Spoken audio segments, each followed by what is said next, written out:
guys, and welcome to my wrap up of all the books that I was able to read in the month of May. I was able to get to 7 books last month, which I'm low-key a little bit proud of myself for getting to, considering how much I've just had no time to read lately, and I've been kind of more in a reading slump and I haven't really been doing too much audiobooks. So 7 books for me was really good for last month. So let's just get straight into them. So the first book that I'm going to talk about is The Glass Hotel by Emily St. John Mandel.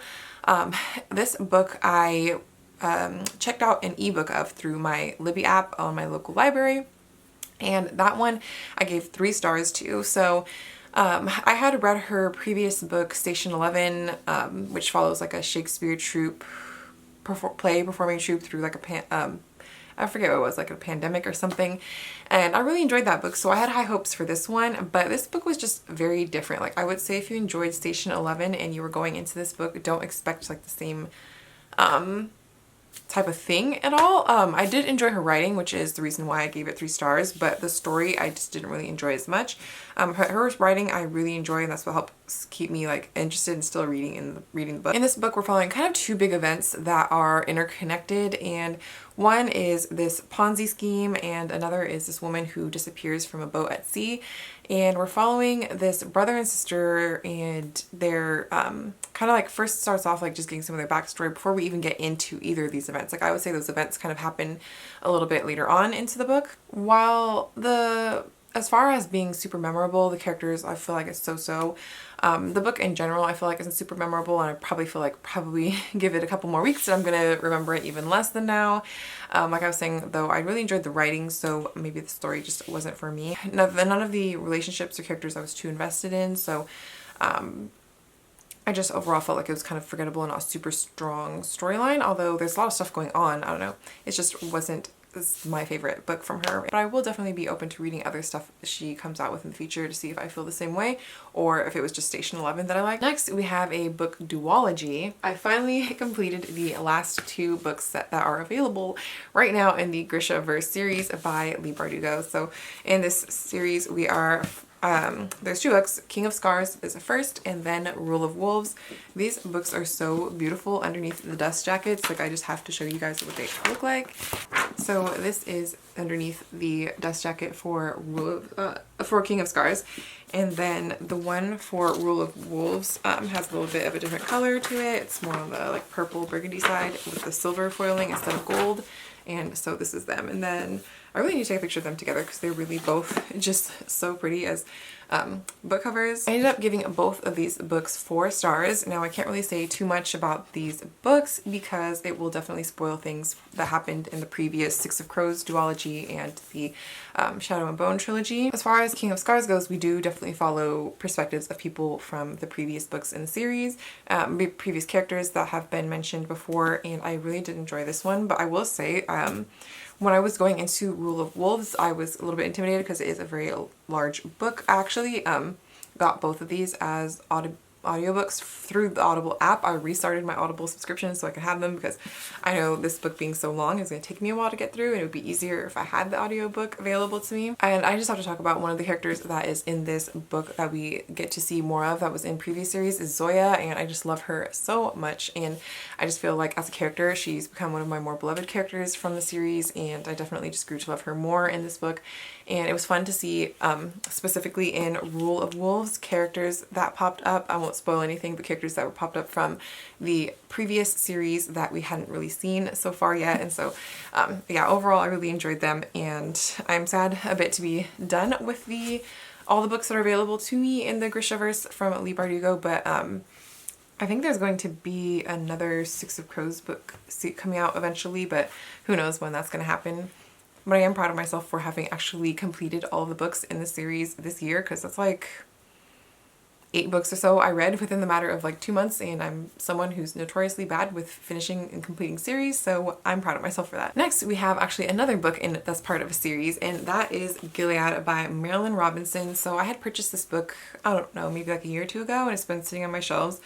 I know the last book, I believe there's 4 that are out in this series, and Kind of what prompted me to pick it up was Oprah actually chose all 4 books as part of her book club picks, so I figured it was a great time to pick it up. She was doing some read-alongs on Instagram and stuff, and I kind of kept up with that in the beginning, but I definitely fell off after. So I gave this book 3 stars. This book was definitely, I don't know, I had high hopes for this book, and overall it just left me feeling okay. Like, it wasn't bad at all. There's definitely a lot of good quotes that you could take from this book. This book takes place in 1956, and our main character we're following, his name is Reverend John Ames, and the whole purpose of this book is he is writing this letter to his son. He is an older father.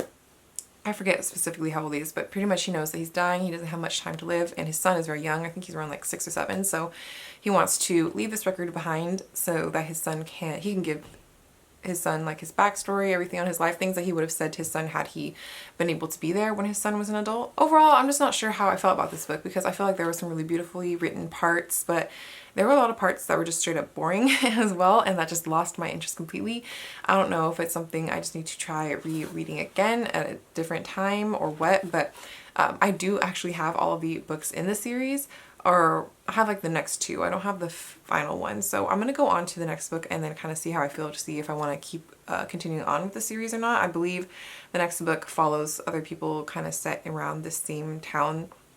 There's definitely a lot of like religious themes to this book as well, so if that's not something that you're interested in reading, then I feel like you might also not enjoy this book as well. Next, we have Ponti by Charlene Teo. This book has a very beautiful cover. It's been sitting on my shelves way too long, and I'm glad I finally got around to reading this book. This one I chose to read last month because I chose a few books from Asian authors as part of the Asian Readathon, and this one takes place, I believe, in Singapore. This book I think I gave on Goodreads 3 stars, but I'm kind of bumping it up more to like 3.5, 3.75. It's actually, it's been a couple of weeks since I finished this book, and it's really stuck with me more than I expected it to. Like, sometimes I'll find myself thinking about some of the characters in here, and so yeah, because of that, I feel like the story is kind of like sticking with me. I want to give it a bit better of a higher rating.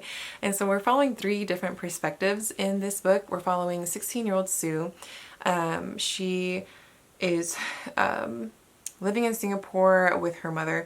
Her mother, Amisa, is one of the perspectives, but we're following Amisa's perspective when she was younger. She was part of this like cult 70s horror film series called Ponti, and there was it was a trilogy. They made 3 of the movies, and they're kind of obscure. Not a lot of people know about them, but the people that do are like super into it, and so we're following her around that time. And then we're also following a future perspective of Cersei, who it was Sue's childhood best friend. And we're kind of looking at it, all the story kind of revolves around the main theme of her mom, of Sue's mom, being in this Ponti films, and how it has had different effects, how it affects her mom at the time, how Sue is using those films to deal with events that are going on during her timeline, and then the same with Cersei in the future, how she's working for this like ad company, and they're going to be doing something with that movie, or like there's going to be a reboot of it or something. So I just really liked how that they use this film to kind of interconnect these different storylines. As someone who is into film, sometimes I'm really into movies, I go through my moods, but yeah, I think that was one reason why this book really stuck with me. And I don't want to forget to mention my 1 DNF for last month before I forget about it, and that is Princess Bari by Wang Sok Young, and this book I didn't finish, so I'm not going to give a rating to it. In this book we're following Princess Bari. She's one of 7 daughters that is born to this family in North Korea.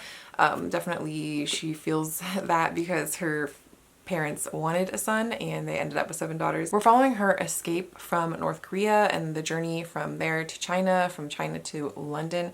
I would say the parts of the book that I really enjoyed, those parts of the book where we were going more into the actual like adventure and like circumstances of her escapes.